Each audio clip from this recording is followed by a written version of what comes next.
Shannon উইলফর্ম এবং Michael Jacob তাদের দাম্পত্য জীবনে সুখী ছিল না। পারিবারিক কলহ সবসময় লেগেই থাকতো। তারপরও তারা একসাথেই ছিল। 2002 সালে এটা আরো বেশি কমপ্লিকেটেড হয়ে যায় যখন শ্যানন তাদের একমাত্র সন্তান রিকিকে জন্ম দেয়। তারা একসাথে থাকার চেষ্টা করছিল, কিন্তু তাদের কলহ দিন দিন বেড়েই চলেছে। তাই তারা কোর্টে উপস্থিত হয়, কারণ তারা চেয়েছিল ডিভোর্স দিয়ে তাদের সন্তানকে তারা দুজনেই লালন পালন করবে। তারা আইনের আশ্রয়ে একটি চুক্তিবদ্ধ হয়, আর তা হলো তারা আলাদা আলাদা থাকা সত্ত্বেও তাদের সন্তানকে দুজন মিলেই দেখাশোনা করবে। কোর্টে উপস্থিত হয়ে তারা চুক্তিবদ্ধ হয়ে দুজন আলাদা হয়ে যায়। মাইকেল ছিল ন্যাশনাল গার্ডের একজন সদস্য। 1992 সাল থেকে সে ন্যাশনাল গার্ডে সার্ভিস দিয়ে আসছিল। অবশ্য তার পোস্টিং হয়েছিল রয়্যালটন, ইলিনয়েসে, আর এটাই তাদের হোম টাউন। মাইকেল খুব ভালো করে জানে একজন মিলিটারি ফাদার তাদের সন্তানদের থেকে দূরে থাকলেও বাবার দায়িত্ব ঠিকই পালন করতে পারে। মাইকেল সুযোগ পেলেই তার সন্তানের কাছে ছুটে আসতো। রিকি খুবই একাকী অনুভব করত।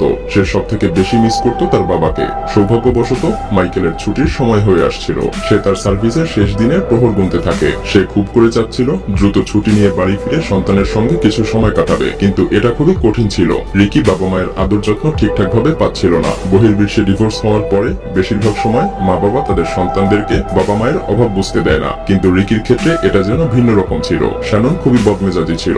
সে মাইকেলের অর্থাৎ তার স্বামীর ক্ষতি করার কোনো সুযোগ পেলে ছাড়তো না। মাইকেল তার চাকরি জীবন থেকে ফিরে চুক্তি অনুযায়ী তার এক্স ওয়াইফকে কোর্টে উপস্থিত হওয়ার জন্য আহ্বান জানায়, কারণ তাদের সন্তানকে এখন তার কাছে রাখার সময় হয়েছে। কিন্তু কোর্টের ডেটে শ্যাননকে উপস্থিত হতে দেখা যায়নি। শ্যাননের অনুপস্থিতিতে কোর্ট মাইকেলকে তার সন্তানকে নিজের কাছে নিয়ে আসার অর্ডার করে, কিন্তু মাইকেল শ্যাননের বাসায় গিয়ে দেখে তার সন্তান এবং শ্যানন দুজনেই উধাও। কাউকেই খুঁজে পাওয়া যাচ্ছে না। কেউ জানে না তারা কোথায় আছে। শ্যাননের বিরুদ্ধে কোর্টে ওয়ারেন্ট জারি হয় এবং তাদেরকে মিসিং লিস্টে রাখা হয়। চুক্তি অনুযায়ী বাবা মা কেউই তাদের সন্তানকে নিয়ে পালিয়ে যেতে পারবে না। তাদের সন্তানকে পালা করে একে অপরের কাছে রাখতে হবে। আইন যদিও মাইকেলের পক্ষে ছিল, কিন্তু মাইকেল কিছুই করতে পারছিল না। সে আশেপাশের প্রায় প্রতিটি বাসায় তার সন্তানকে চিৎকার করতে করতে খুঁজতে থাকে। যদিও পুলিশ তাদেরকে খুঁজে বেড়াচ্ছিল, কিন্তু মাইকেল তো আর বাসায় বসে থাকতে পারে না। সে ভাবতে থাকে হয়তো তার সন্তানকে শ্যানন খুবই অত্যাচার করছে, কিন্তু সে আবার ভাবে একজন মা তো এটা কখনোই করতে পারে না। শ্যাননের মা ডায়ান জব জানায় বরং মাইকেলই তাদের সন্তানকে ঠিকঠাক ভাবে দেখাশোনা করতো না।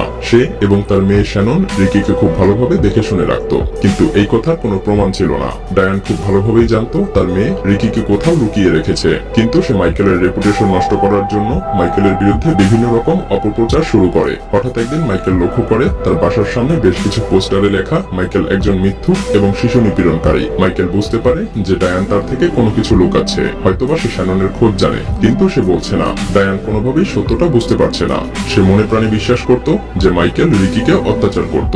আসলে এগুলো শ্যানন তার মা ডায়ানকে মিথ্যা বলেছিল, আর ডায়ান তাই মনে প্রাণে সেগুলোই বিশ্বাস করে আসছে। মাইকেল ভাবতে থাকে কেন ডায়ান তার নাতিকে খুঁজছে না। মাইকেলের সন্দেহ হয় এবং সে পুলিশ পাঠায় ডায়ানের বাসা সার্চ করার জন্য, কিন্তু দুর্ভাগ্যবশত পুলিশ রিকি এবং শ্যাননের কোনো চিহ্নই পায়নি। আর এভাবেই টানা 2 বছর কেটে যায়, কিন্তু মাইকেল এখনো আশা ছাড়েনি। সে অপেক্ষার প্রহর গুনছে তার সন্তানকে ফিরে পাওয়ার। এ পর্যন্ত যা যা সম্ভব ছিল মাইকেল তার সবকিছুই করেছে। হঠাৎ করে পুলিশ আবারও তদন্ত শুরু করে, কারণ তারা অপ্রত্যাশিতভাবে একটি কল পেয়েছে, এবং এরপরেই পুলিশ নড়ে চড়ে বসে। পুলিশ আবারও ডায়ানের বাসা সার্চ করতে আসে। তারা 2 তলা বিল্ডিং এর প্রতিটি কোণায় নিখুঁতভাবে সার্চ করতে থাকে। হঠাৎ করে তারা একটি কাঠের আলমারি দেখতে পায়। এরপর তারা কাঠের আলমারিটি সরিয়ে দেয়, আর এরপরেই অফিসাররা কিছু একটা খুঁজে পায়। আসলে ডায়ানের বাসায় বেশ কয়েকটি সিক্রেট জায়গা ছিল। এটা সেগুলোর মধ্যেই একটা। আর সেই আলমারির জায়গায় 5 ফিট প্রস্থ এবং 12 ফিট দৈর্ঘ্য বিশিষ্ট একটি ছোট গর্ত দেখতে পাওয়া যায়। আর তারা সেখানে উঁকি মেরে দেখে শ্যানন এবং রিকি সেখানে লুকিয়ে আছে। অফিসাররা খুব ভালো করেই বুঝতে পারে ডায়ান তার মেয়ে এবং নাতিকে 2 বছর ধরেই এই গর্তে লুকিয়ে রেখেছে। তারা বাচ্চাটিকে উদ্ধার করে, আর এই দুঃখজনক ঘটনাটা পুরো শহরে ছড়িয়ে পড়ে। শেষ পর্যন্ত মাইকেলের শ্বাসরুদ্ধকর অভিযান হয়। মাইকেল খুবই খুশি তার বাচ্চাটাকে ফিরে পেয়ে। এত কিছুর পরেও বাচ্চাটি সুস্থ ছিল। সবাই বুঝতে পারে একজন শিশুর উপরে শ্যানন কতটা অমানবিক অত্যাচার চালিয়েছে। মিডিয়াতে এটা ফলাও করে প্রচার হতে থাকে। এখানে একটা ব্যাপার স্পষ্ট যে রিকি ইচ্ছাকৃতভাবে লুকিয়েছিল না, তাকে অবশ্যই জোর জবরদস্তি করা হয়েছিল। সার্জেন্ট স্ট্যান ডিগস জানায় এটা সত্যি দুঃখজনক ছিল।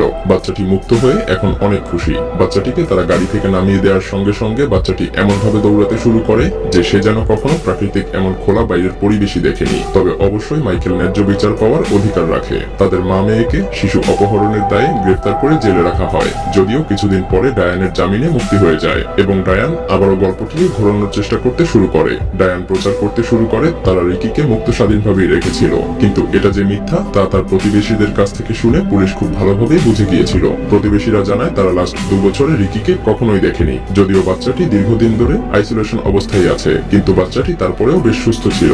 সার্জেন্ট আরো জানায় বাচ্চাটি খুবই নম্রভদ্র ছিল, খুবই মিষ্টি করে কথা বলে, অথচ তারা মিষ্টি বাচ্চাটির সঙ্গে এমন একটি জঘন্যতম কাজ করেছে।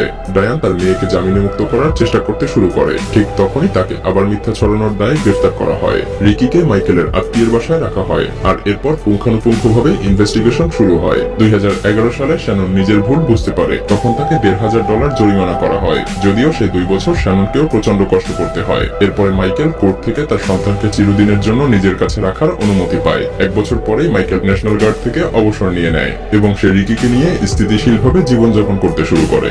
আসলে আমরা মানুষ অনেক স্বার্থপর, নিজেদের ইগো এবং একটু কম্প্রোমাইজ না করার জন্য নিজেদের বাচ্চাদের জীবনই নষ্ট করে ফেলি। প্রতিটি বাবা মাই নিজেদের মধ্যে দাম্পত্য জীবনের কলহ মিটিয়ে একটু কম্প্রোমাইজ করে যদি জীবনযাপন করতো, তাহলে হয়তোবা লক্ষ লক্ষ রিকির মতো অবুঝ বাচ্চাদের দুর্বিষহ জীবন কাটাতে হতো না। হ্যাঁ, স্বামী স্ত্রীর একটু কম্প্রোমাইজই এই সন্তানটি সুস্থ ভবিষ্যৎ গড়ে তুলতে পারে। অন্যথায় এই সন্তানের কি হতে পারে তা একবার অনুধাবন করে দেখুন। ভিডিওটি ভালো লাগলে শেয়ার করতে পারেন।